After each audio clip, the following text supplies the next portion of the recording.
everybody, and thank you for joining me today.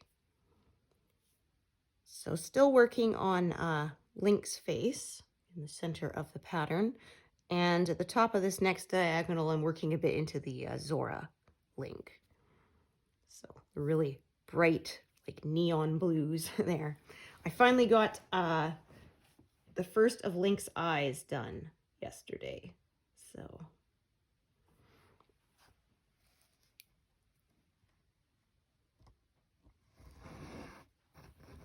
yeah, his right eye, which is kind of in shadow, so it's kind of purpley again, so it looks a little weird right now, but I'm sure once I finished stitching around it, it'll look good, because that's how I felt with some of the other characters.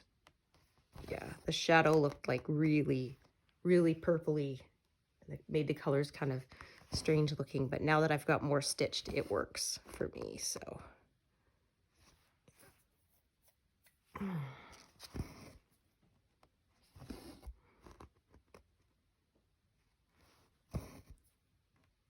Yeah, this bright electric blue, I'm actually surprised is going to be used quite a bit in my Marvelous Garden, the peacocks that I'm planning to do. Didn't realize that they would be quite that bright, but I mean, I guess they are in real life, right? Yeah.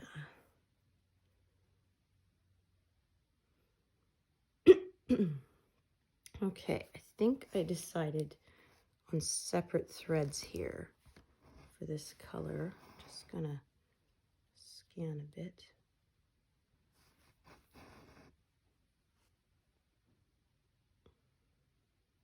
Yeah, so I'm going to keep this one sort of, for these stitches here, sort of to the left of this grid line, and I'm going to start a new one for up here.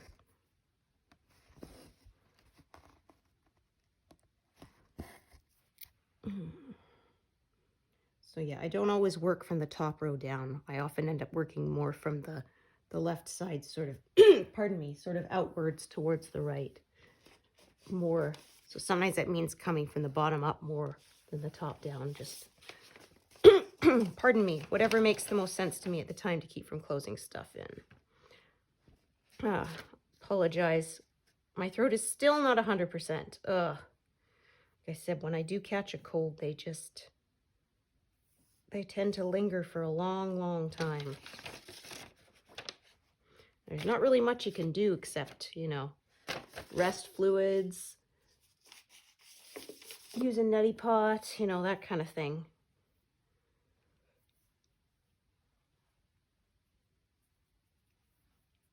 Just supportive. Like, I don't have a fever or anything like that. Just, yeah. Just sort of my throat and sinuses are not quite back to normal. Which is frustrating, but what can you do? Just gotta let it run its course. So.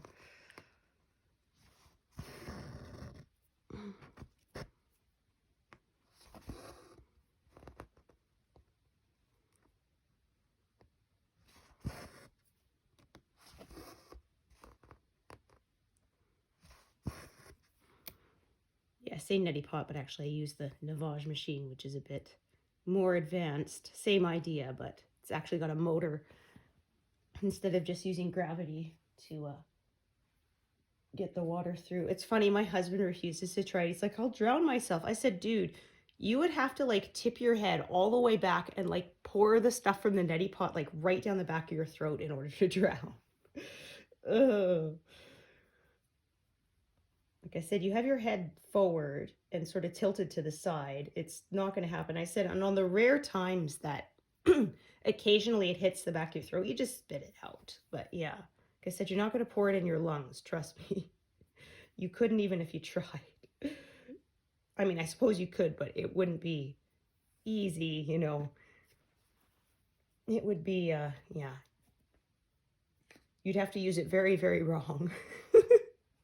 For that to happen. Oh dear. So yeah, sorry. I hope my my throat doesn't bother you too much. Me sounding a little weird and having to clear it a little more often. But I wanted to be able to make a new video for you all. I at least have the energy to stitch again, so that's really nice. I stitched like 700 stitches the other day, so yeah, I was really happy with that progress. And oh yes, I have passed the 50% mark on this piece yesterday. I'm at 51.24, so yeah, that was exciting.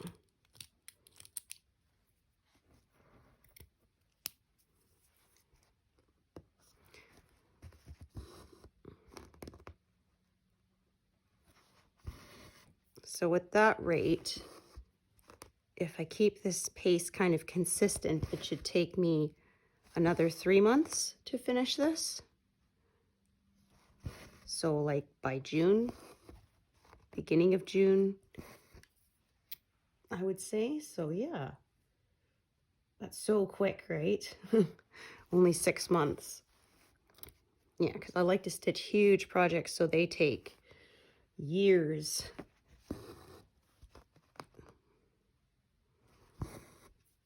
Yeah, which is why some people like to use the tent stitch, which is just the half cross instead of the full cross to, you know, double their output. But I don't know. I'm a completist and I like cross stitching. Maybe one day, we'll see. I think also the tent, you know, the half cross works best on the higher counts. Yeah, one of my friends is working on one that's on 28 count, and so she's doing it in the tent, and you can't tell that it's not a full cross unless you go like really, really, really close. And even then it's hard to tell because yeah, the stitches are so tiny right there. A quarter of the size of my stitches here because this is 14 count. So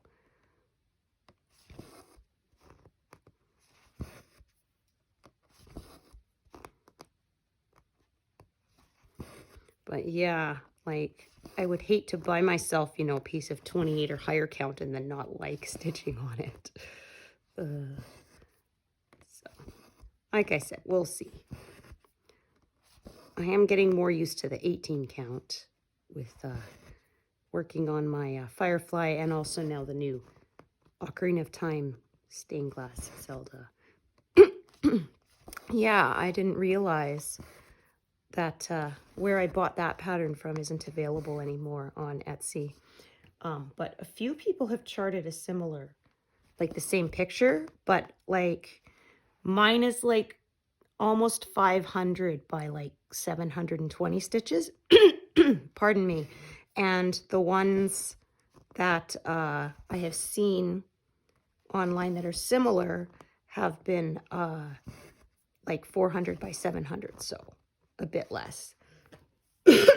Pardon me, my gosh. Yeah, the one I'm doing is over 356,000 stitches, and then those other ones I saw are, you know, 280,000. So they are a bit smaller. So might be slightly less, you know, detail. Yeah, I mean, I try to not stitch retired patterns on here, or like, you know, the Firefly I self-charted, but I haven't been using it as a focus piece because I know people would want to stitch it themselves, and I made it for my own personal use, so.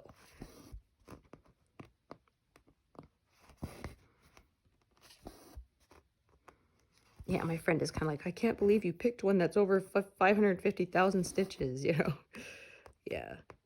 Because sort of around 300, 350 stitches is sort of where we usually have topped out at our, for how big. Yeah, like I said, that's why I haven't done one by the Cross Stitch Studio, because if I'm going to stitch a million stitches, I'd rather get 3 or 4 pictures out of it for the same number of stitches. Although I do love watching other people's projects by them because they are just gorgeous. Yeah, the detail is obviously incredible.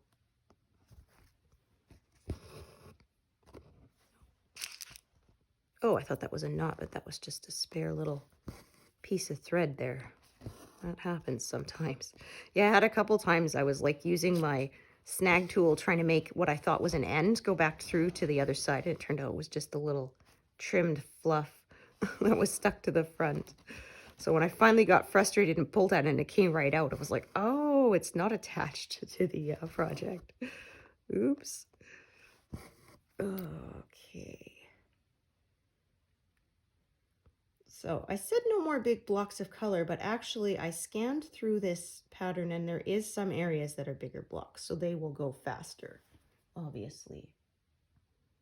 Not, I don't think any as big as the one that was in the upper right corner. Those were huge.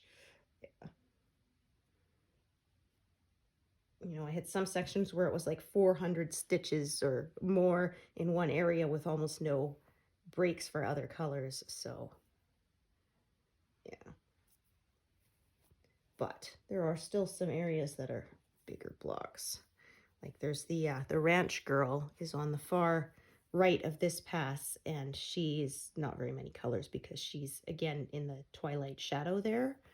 Yeah, so her dress is only, you know, 3 or 4 colors, so that translates to bigger blocks of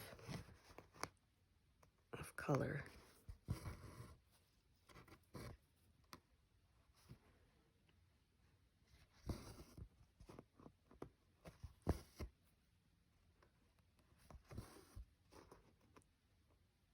So yeah, this ended up being kind of straight here instead of diagonal just because of the way the colors go, because this is the edge of the main Lynx hat there.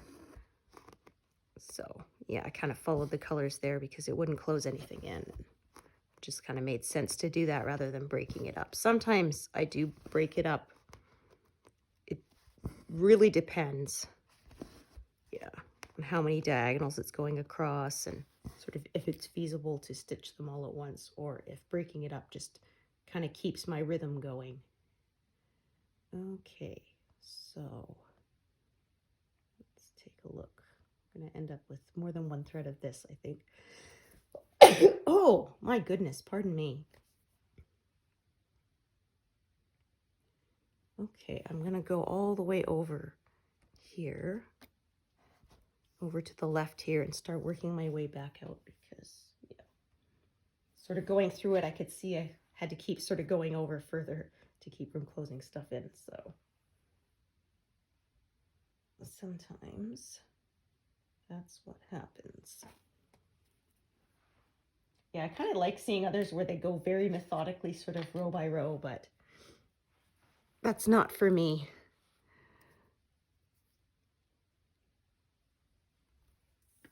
They have way more discipline than I do. I'm a little too scattered to do it that way. Yeah, so it's actually quite nice here. It's supposed to get above freezing today. Although I would honestly prefer if it didn't, because it's going to go below freezing again. We still have, like I said, another month before we're really in the thaw. And yeah, when it melts and refreezes, you either end up with a layer of ice on top of everything, or if it gets really bad, you know, everything melts to slush and then the tires go through it, leave these ruts, and then they freeze up again. Yeah. And especially, like, almost everyone seems to drive a pickup truck around here, so their wheelbase is wider than my car, so my car ends up being, like, pulled into the ruts back and forth all over the place, yeah. Yeah, my husband has to replace, like, the struts along the back of my vehicle more often than when we lived in BC because of, yeah, it getting pulled all over the place like that. It wears them out faster. I often say it sounds like if you have like a great big plastic box and someone's sort of twisting it back and forth, making that squeaky noise, that's what it sounds like. Ugh.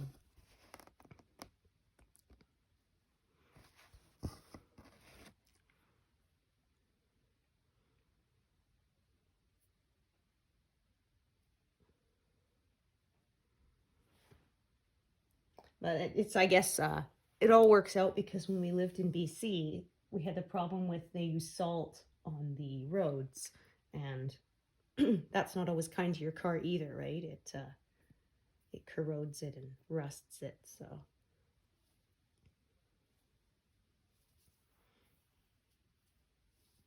Yeah, they can't use salt here because salt's only effective to -25 Celsius. Below that, it doesn't work, right? Because it works by salt water freezes at a lower temperature than fresh water. But yeah, salt water will still freeze, when it gets cold enough. And I mean, that's why we have icebergs, right? And yeah, so again, like I said, it doesn't work here for certain temperatures, so they have to use sand. And then it's kind of funny because after it thaws, the sand actually makes the roads more slippery. So they have to then come around with the street cleaners and sweep all the sand up. Yeah. So the sand helps with your grip around corners when it's icy, but when it's not, everything's melted, it actually, yeah, I found a few times I spun my tires a bit as I was trying to make a left turn. I'd come to a stop, and then when I was trying to take off again, the tires kind of hit that sand and just spun. Which, yeah, before I moved here, didn't know was a thing.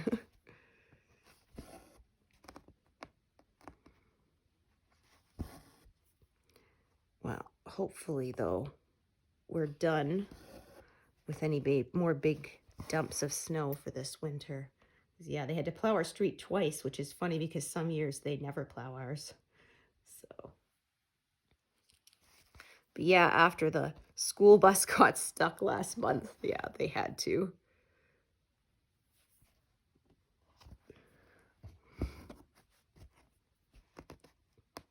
Yeah, I kind of felt bad. We had to turn around and get back to our house from a different way because they were blocking the street. It's like, I'd like to help, but I really can't do anything with a huge bus. It's not like I could tow it out with my tiny little element. Yeah, because my husband has helped tow people out before with his truck, but I mean, he's got a full-size pickup, so.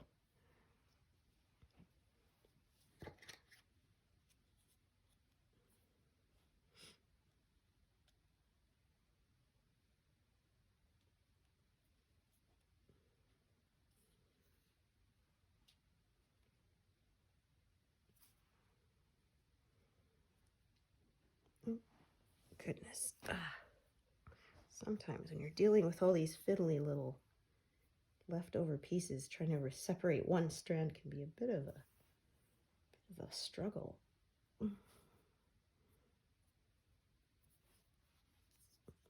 Yeah, it would be nice though, be able to go for walks outside again soon. Although, gotta be careful, the sidewalks are still pretty treacherous, especially when it thaws and refreezes, yeah. The sidewalks tend to sink after a while, and then they collect water, and then it freezes. So you gotta be careful you don't go flying.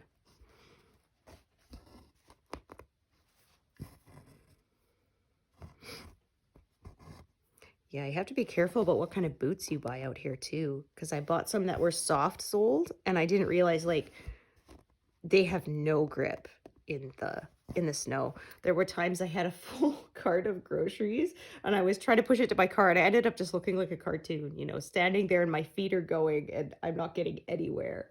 Oh, I was lucky somebody came, and some guy saw me struggling, and he came and had pity on me and helped me get it to my car, because it was fine. I could push it across the parking lot when it was empty, but when it was full, yeah, that wasn't happening.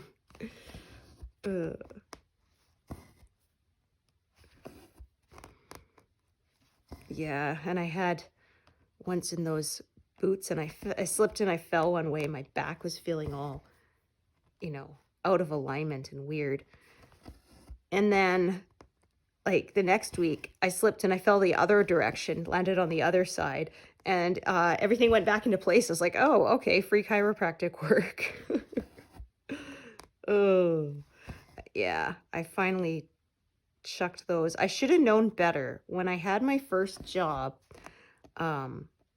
after high school, I worked in the food court, and I had bought these Reeboks.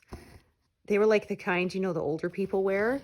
They're not the most attractive, but they're softer, they're very comfortable, and I had been on my feet all day searching for shoes, and as soon as I put those on, it was like my feet gave a sigh of relief because they were hurting, and then they weren't. So I thought, oh, these are perfect. I bought them. And they were totally fine until the floor was wet. And then it was like you were on ice. Or on, standing on oil slicks. Like it would just, oh, yeah. So I should have learned by then because, again, the soles were too soft and flexible, which made them comfortable. But yeah, like I said, they're only good on dry ground. As soon as it gets even a little bit wet, it will. You get no grip in the darn things. So yeah, I've learned since then. And I tried for a while. I went and I bought some fabric paint and painted like grips on the bottom. And they're fine, but the problem is they'd wear off after, 2 or 3 days of using them. So you had to keep doing it. And then if you forgot, right, yeah, you were flying all over the place again. So, yeah, I finally learned my lesson. I'm not quite at the age where I have to worry about breaking a hip if I fall down, but one of these days it's going to happen. So I better be careful.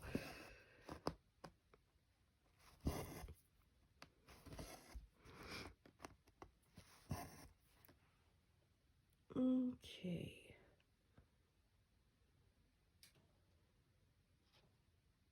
Okay, 336. Let's see what we got for short bits. I think these might be all a bit too small. No, we'll give it a try. Well, I have more than one, so if I have to use 2 strands to do these 4 stitches, then I guess I might just do that rather than starting a great big piece. Yeah, the worst was, like I said, when I worked at the food court. So I worked in the Chinese restaurant, and it's pretty bad when you're carrying a tub of food or something and you go flying. Yeah, it's not good.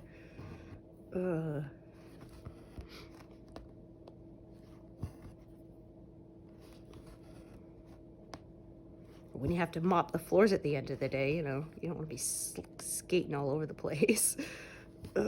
Yeah, that is all gonna be it. Yeah, it was funny because I'm half Chinese, and so there were quite a few workers there who spoke either Mandarin or Cantonese. There was one cook who actually spoke both, because yeah, I had the boss and the supervisor. They both spoke, but one of them spoke Mandarin, one of them spoke Cantonese, so they had to speak English to each other. But we had a couple of cooks who could speak both dialects. And so it's funny because one guy came up and he said something, and I said, sorry. And then he says something else, and I'm like, sorry. And then he says, how are you a Chinese girl? And you work at a Chinese restaurant, you don't speak any Chinese. Because he spoke both, yeah, Mandarin and Cantonese. And like, sorry, dude, I don't speak either of those. Yeah, that was one thing my mom didn't like when we went to Chinese restaurants. The servers would all try to talk to her, and she doesn't speak it. In fact, she speaks with an English accent, so... Because she lived in England for a few years, so yeah. They expect her to be able to speak it, but she doesn't. She just knows a few words, but that's it. So, yeah.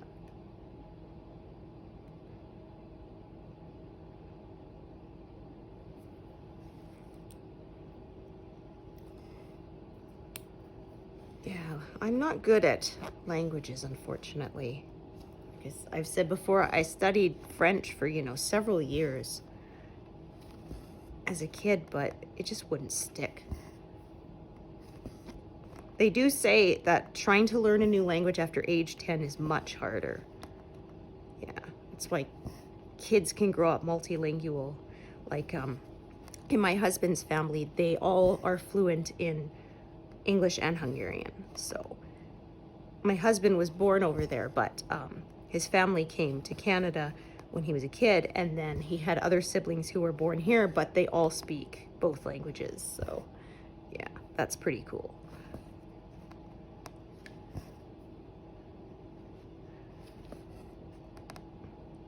Yeah, so with French, like, I'm enough that I can ask you where the bathroom is, or maybe where the train station is. if you speak it to me, I could probably catch enough to guess what you're saying, but to actually try and speak it myself, it's hard. Yeah, I'm no good at it. Yeah, I actually changed schools mid-grade 11, and I was taking French because at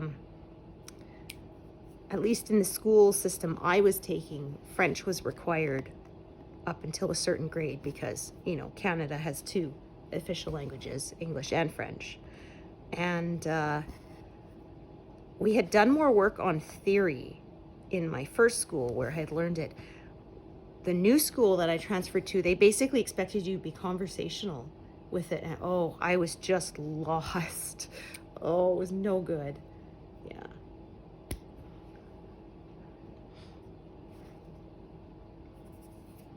Yeah, and one of my friends, she speaks it because she actually teaches in French immersion. And she said, yeah, French is a harder language too. I said, well, there's almost as many exceptions to rules like there are in English, right? So,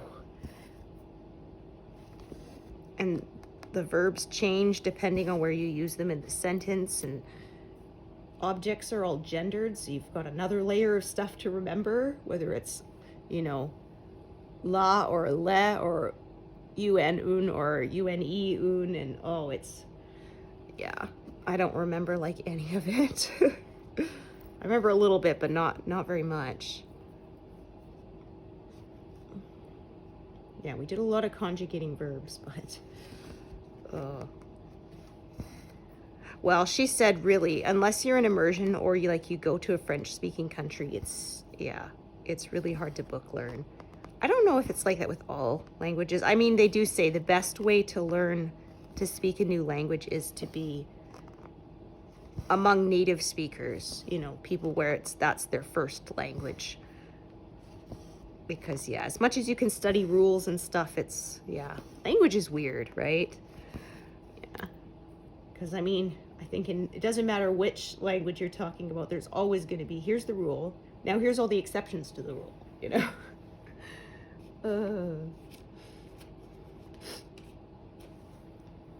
Yeah, because my son said, well, English is easy, right? I said, oh, no, you find it easy because that's your first language. You know, that's what you grew up speaking. I said, but English is not. In fact, it's one of the hardest second languages to learn because it's such a mishmash of so many different languages. It borrows words from other languages, and like somebody said, my French-speaking boyfriend asked what the past tense of cut was, and I told him cut, and he's like, come on, really? Like, yeah, sometimes our past and present tense are exactly the same.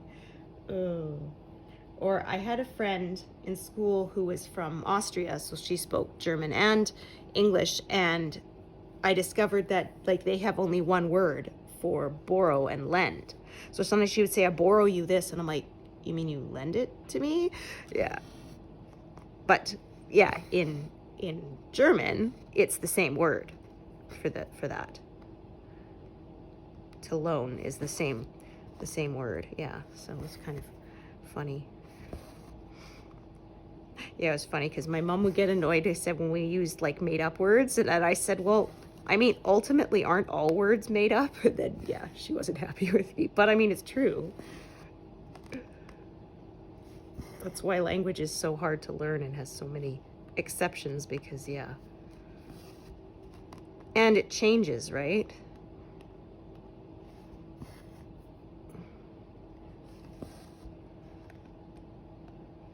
And then, of course, there's regional differences, too.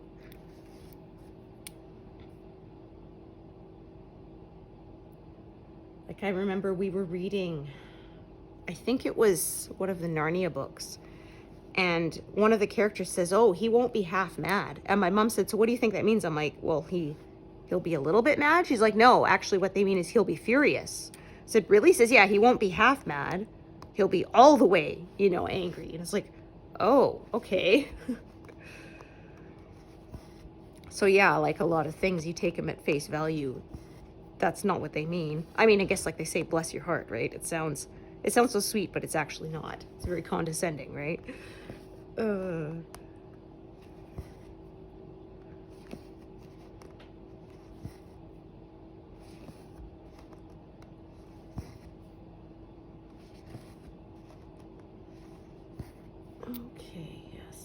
more of the electric blue Zoralink here. Well, I guess, I mean, that's his ability, right? He can produce an electric field. You can use that to fight the underwater. And to be his zap, but he can't be standing at the bottom. He has to be floating. Yeah, in order to be able to zap them.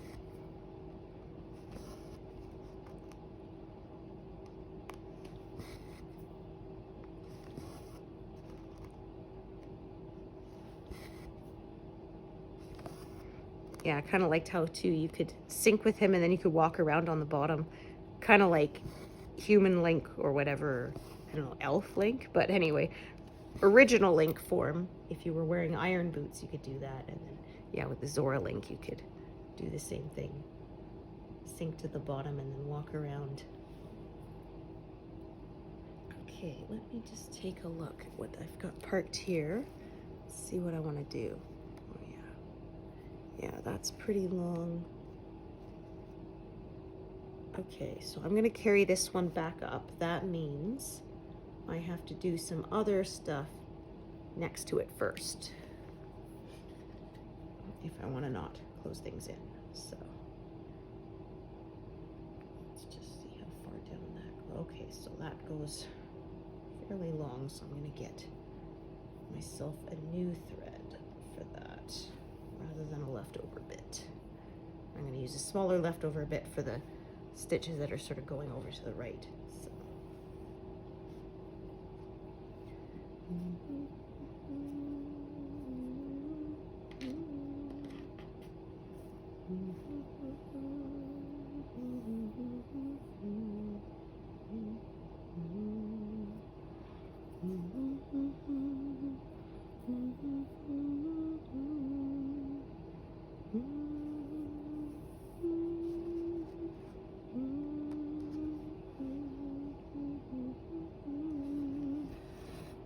Yeah, I read that some schools are actually offering American Sign Language as a second language requirement, which I'm like, oh, I think I would have liked doing that.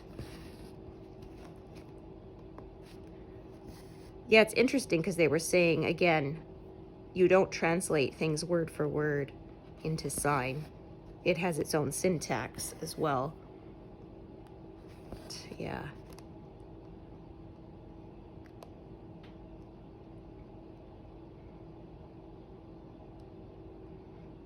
Yeah, I learned like the finger spelling, the alphabet, but I mean, obviously, to actually speak sign language, if you were spelling out every word, that would take a very, very long time to be able to express anything. So, yeah.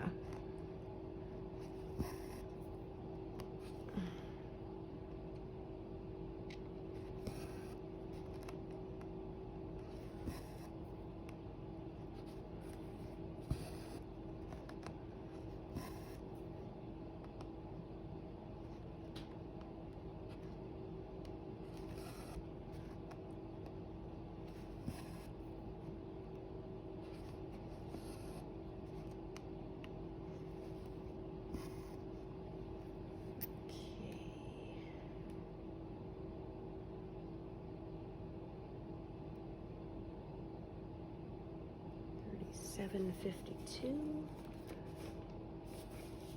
So I'm probably not going to leave stuff threaded here.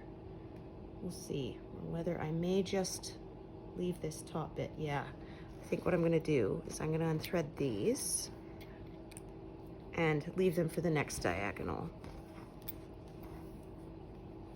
Yeah, so I could have continued on here, but actually I realized I have more going this way. So sometimes I work across more than one diagonal at once if just that's the way the colors are going, so.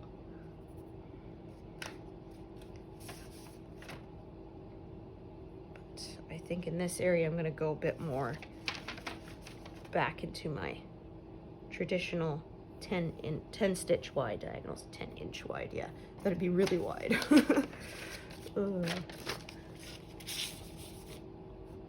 So yeah, if I'm working a lot up and down a diagonal, sometimes I will leave stuff threaded, but sometimes I will just take those needles off and put those threads aside for later so I have less to tangle. It's all sort of a juggling because if I leave them threaded, then I don't have to rethread, but if there's too many and they start to tangle, it will just cause me more trouble than just unthreading and rethreading later. So to strike a balance between the two.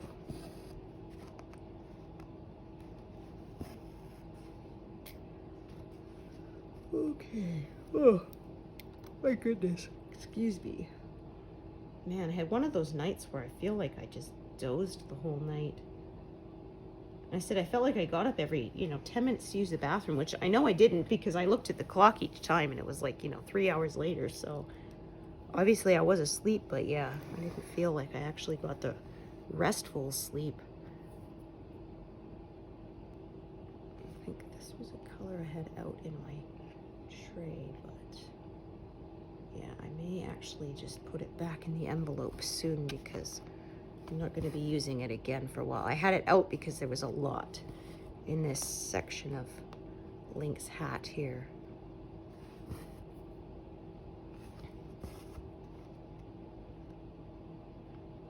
Yeah.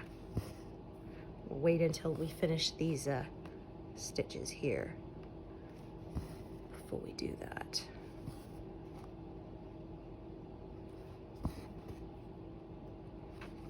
Yeah, so we should get Link's other eye during this diagonal.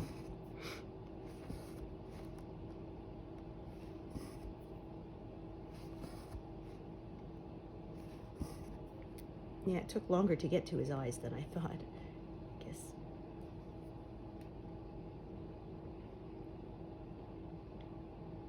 He's got a high hairline or something. Okay, 38.19.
Okay, so this color here is going to be, yeah, split up a bit.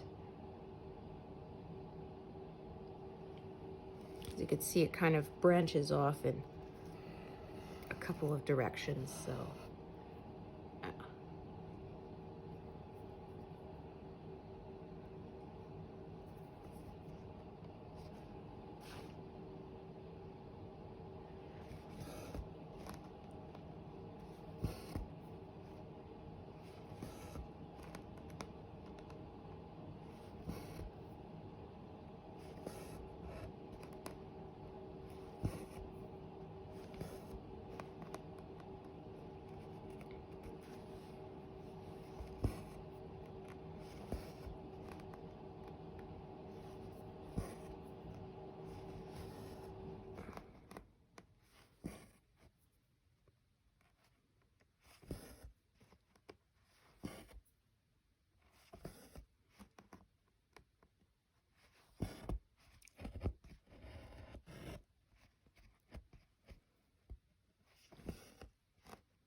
This thread is going to run out soon, so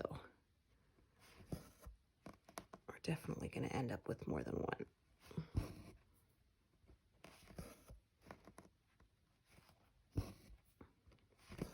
In fact, this one's fairly short, so it actually will work out well for sort of these stitches that are branching off over here. So I'll do these ones with that thread because I think that's how long it's going to be. Yeah. And then I'm going to start a new one for these here and carry on over that way. 30, 45.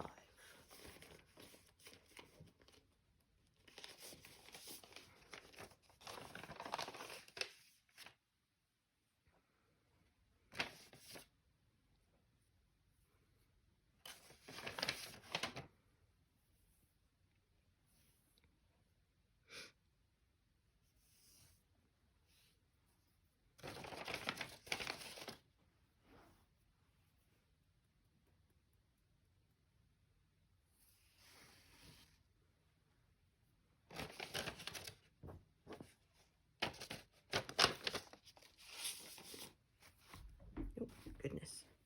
Pardon me there.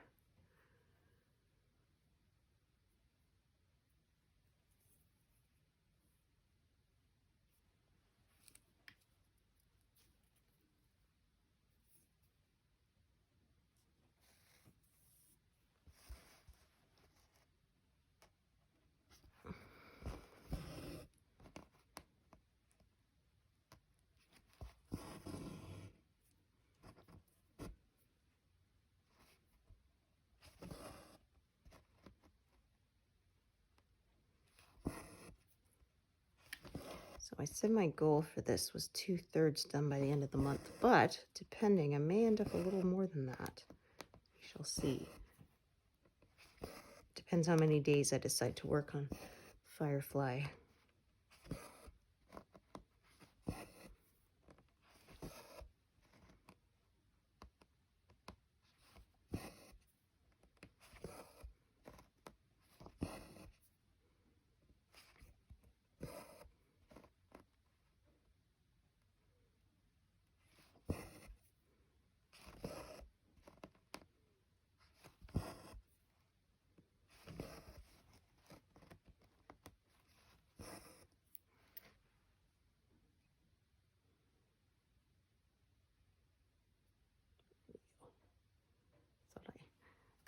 Tapped the check mark, but I guess it didn't register. My skin is kind of dry and I find the touch screen doesn't work as well. I need to put some lotion on.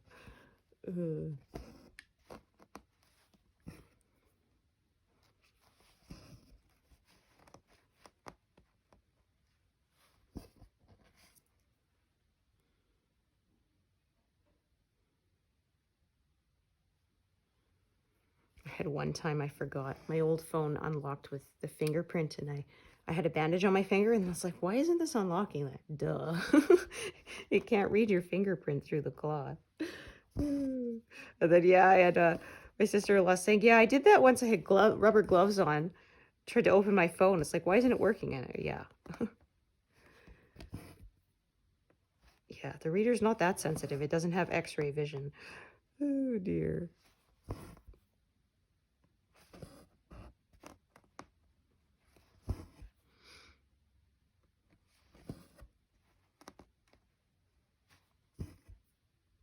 So yeah, some of this work kind of bled into this, spilled over into this diagonal from the last diagonal. But like I said, I just used that as a rough guide. If going past the line just makes sense with the colors, then that's what I do. So yeah, I extended a bit there with Link's hair on this side, but it just worked, so. Okay. Yeah, it didn't make sense to sort of cut it off before the line, so I didn't. Yeah, this isn't like driving where you have to stay between the lines, right? Oh man, I had someone behind me the other day. My husband said sometimes the problem for people is they put themselves in the center of the lane, not the center of the car. And so I had someone, yeah, who was hanging over so far into the next lane. I thought that they were trying to pass me until I realized they were behind me for blocks and there was room to pass, and they weren't. They just, yeah, they really put themselves in the middle of the lane, or almost put themselves in the far side of the lane instead of the car. Yeah, we learned a fair amount from watching Canada's Worst Driver when it was still on. My son really liked it, and my husband said, oh, it'll be good. He'll learn these things so he'll know them before he starts driving. So it was funny one time. I hit ice and skidded a little bit, and my son, who was like 7 or 8 at the time, says, it's Canada's Worst Driver. I said, yeah, thanks a lot, you know, but that's because that was the little graphic they would use. And they'd say Canada's Worst Driver, then it would show a car fishtailing.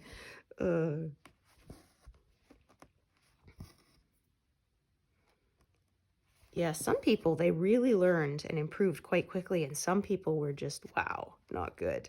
There was one guy, because they take their license or whatever until the end of the show. And there's one guy that they said, look, we really don't feel like we should return this to you because, you know, he was still really bad. And they basically said, like, we felt like if we give this to you and you get into an accident, we're going to feel responsible. Yeah. The guy's problem wasn't that he wasn't skilled. It was that he had really bad road rage issues, which would make him start, you know, acting recklessly. And yeah, if he could just keep himself calm, you know, he was fine. He had the skills, but yeah, it was like at the end, because they slowly let people graduate as they improve.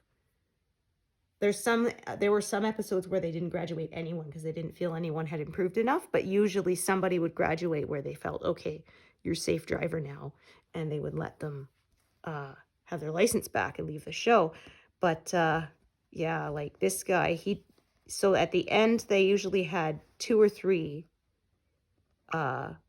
contestants left, and they would have to go on an actual road test because all the other driving tests was on a set, you know, different things they had to do. And they actually had to go on a proper road test to see how they did. Like there was one lady who, she couldn't finish it. She had a panic attack. And there was the guy who had the road rage problem. He had to stop, pull over, and get out of the car to calm himself down like something like 3 or 4 times. Yeah, that was why they said they didn't feel safe letting him go back to driving. And it's wild too, because like they said, every single person on that show had a valid driver's license. So you have to wonder, like, you know, who the heck gave that person their license? Like, yeah, there was one who said she's on her parents' insurance because she couldn't afford it her own. And she thought it was normal to get into rear enders like every few weeks. And it's like, no, that's not normal, you know. I'm surprised. I mean, I said if it was my kid, I would have stopped paying for their insurance because, yeah, their premiums were so high because she was constantly causing accidents. And yeah, I'm willing to help you out, but sorry, not to that extent. There was one lady who, she was nominated to go on the show by her sister, who said that she would not let her drive her kids in her car. That's how dangerous she felt of a driver she was. And they said, yeah, in the beginning they were talking to her, and she said her mind was blown when they told her that when you're driving, your attention should be on the road, because she would be like looking at her phone and all sorts of stuff, right? And it's like, wow, that was a revelation to you that you should be watching the road when you're driving? Like, no, yeah, no wonder her sister wouldn't let her take her kids in the car. But by the end of this season, she did the road test and she did perfect. So yeah, it was actually pretty awesome to watch. She talked herself through it the whole time because, yeah, to keep herself from getting distracted, she would talk, okay, this is a one-way street, so I can't turn this way. And, you know, sort of this, okay, I can do a U-turn here because, you know, there's enough room, there's no sign preventing it. And she would talk to herself the whole way, but it worked because she, yeah, she nailed it. So I think she was like the most improved driver that that season, maybe even in the series, but yeah. So. But yes, some of the challenges they had were really tough in the driver school.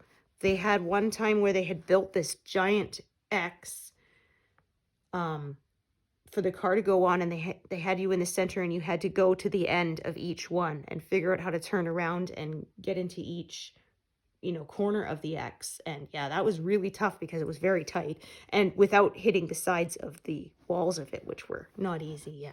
They had one where they had a big tub of water on top of the car, and you had to try to drive without, you know, spilling it, which means, of course, you got to go slow because once you hit the brakes, it's all gonna, you know, slosh forward and stuff. And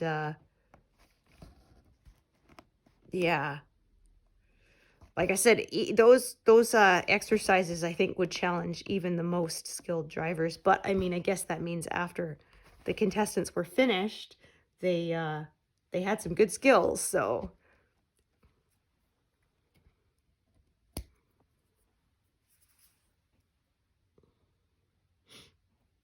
okay.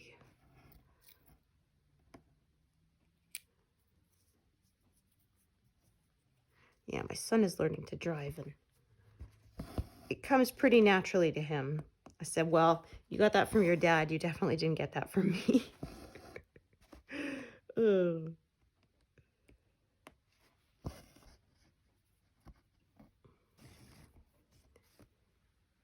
I didn't get my license till I was 24. So, yeah. Well, the thing was, I used public transit a lot. Where I live now, there basically isn't any. Like, you can get buses taking you from city to city. And like in the bigger cities, like say Edmonton, Calgary, there's plenty of public transit, but anywhere smaller than that, there isn't. And yeah, so I kind of had to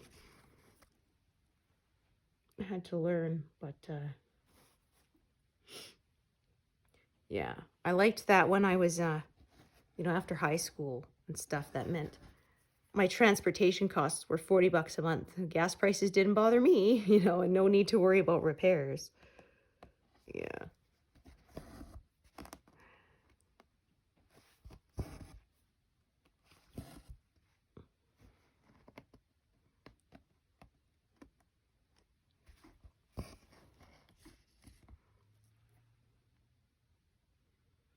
Okay.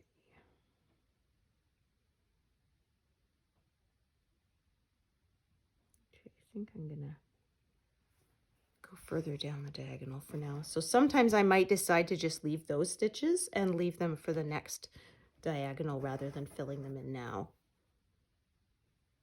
just because of the way the colors are going. We'll see what I decide to do. I don't plan that far ahead. I plan a little bit ahead, but not always that far. Okay.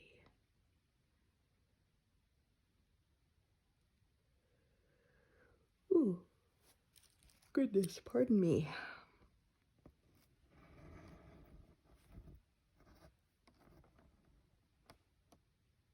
Okay, this one is not threaded, or if it was, it's not anymore.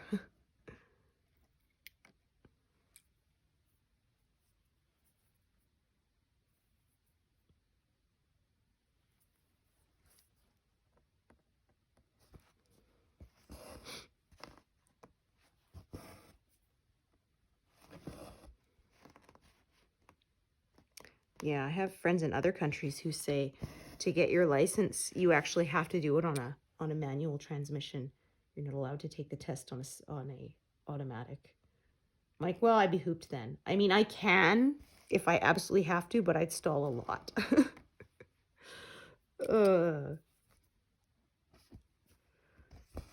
It's funny because my husband was teaching me on an older vehicle, and then he sold it to his dad, and his dad stalled it coming out of our driveway, you know. And I said, your dad's been driving standard for like, 40 years. And he said, oh yeah, that one's a really tough one. It stalls really easily. I said, that's the one you decided to help me learn to drive on? Like, thanks a lot.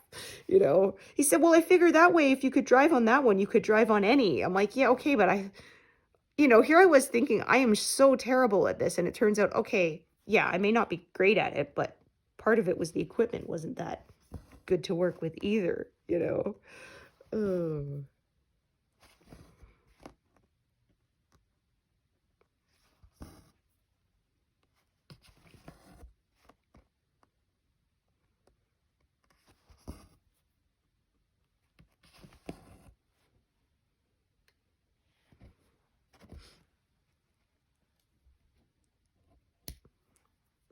Yeah, my father-in-law still has that truck. Sold it to him, geez, long time ago.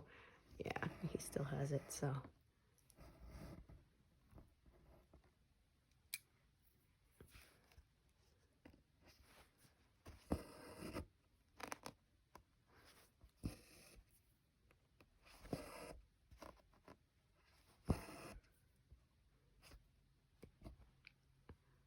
Trimmed a bit again. Just throw it away properly now. So hopefully it won't come back and get stuck to me again.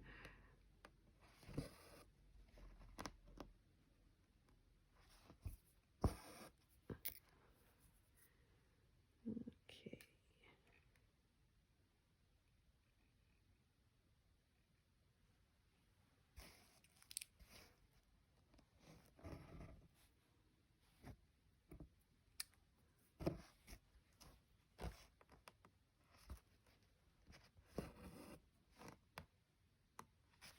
Bit of confetti in this area.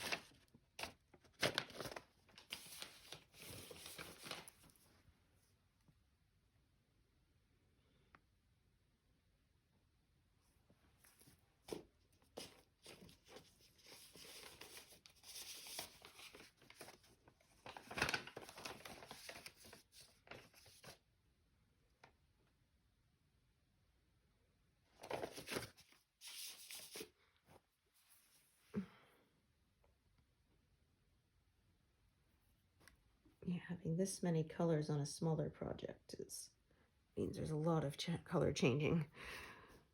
Because my last project was 90 colors, but it was almost 225,000 stitches. So this one is, yeah, 125 colors and less than 50,000 stitches. So yeah, that means there's definitely more confetti in certain places. Although, yeah, my last one was pretty confetti heavy. But I was very happy with the end result, so it was all worth it in the long run. Yeah, it's where I learned, because I'll have people ask in groups, has anyone stitched this piece? Does it have a lot of confetti? And I would think, well, I mean, detailed full coverage patterns, they kind of always have confetti, but no, that was my 4th full coverage piece. Yeah, 4th one. And that was the most confetti I'd ever had in a project. So there is a difference.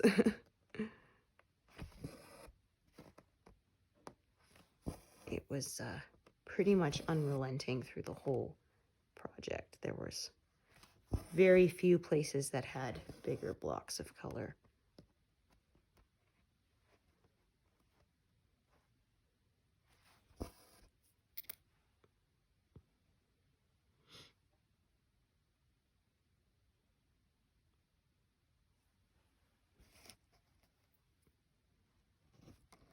Oh yes, this is the color that I'm going to remove from my working tray because I won't be using it again for a while. This green won't show up again until different parts of the pattern.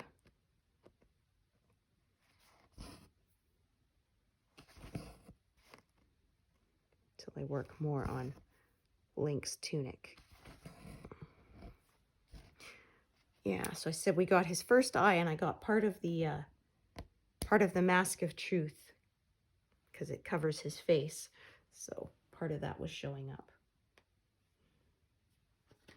See, you don't really see his nose in this pattern. It's covered up by the mask.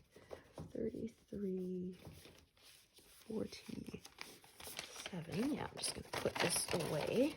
I have about 18 slots in my working tray, so obviously I can't have all the colors out at once. So I just cycle the colors that I'm using a lot at that moment into the tray and then out again once I'm done with them. So yeah, what I have in my working tray depends on where I'm working in the pattern. Obviously, when I'm working on the, Zora link, it'll be more of the bright blues. When I'm working more on the Goran link, it's more browns. That kind of thing. Or the Deku link. Yeah, they have more browns, and then they're more earthy tones. Okay.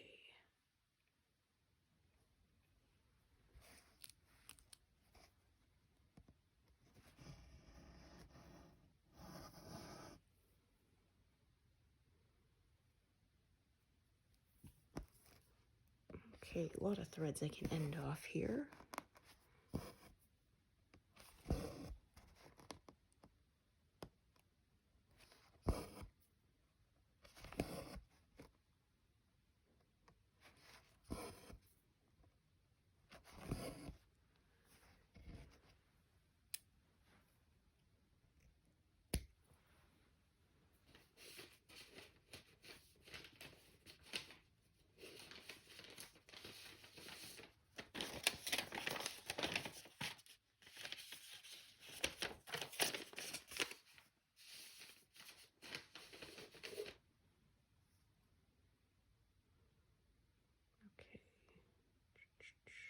I'm going to head over again, work my way out again.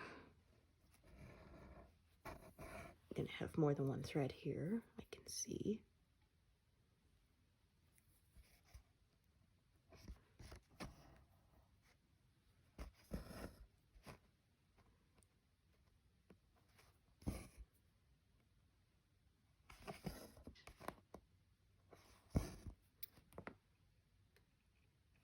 Saying my skin is dry, it catches on the threads more. I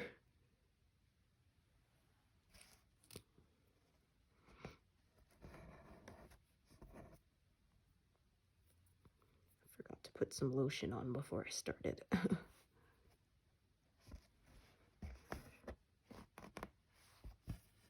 have to be careful not to put too much though, because you don't really want to get it on the project either.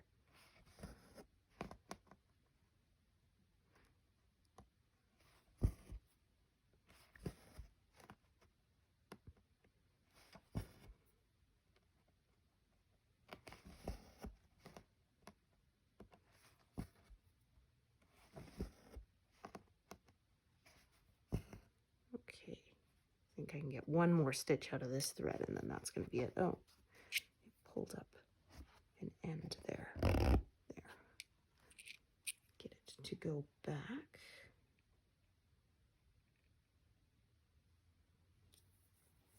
Done pretty well today.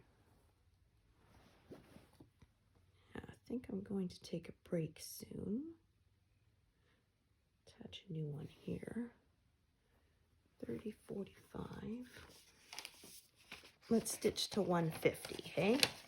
I like to end on even numbers. If you've watched me before, you know that. So.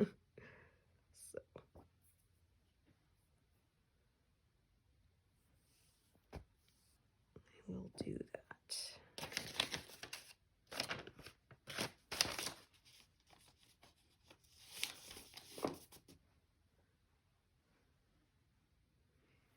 You have to get up and do some housework as well as stretch.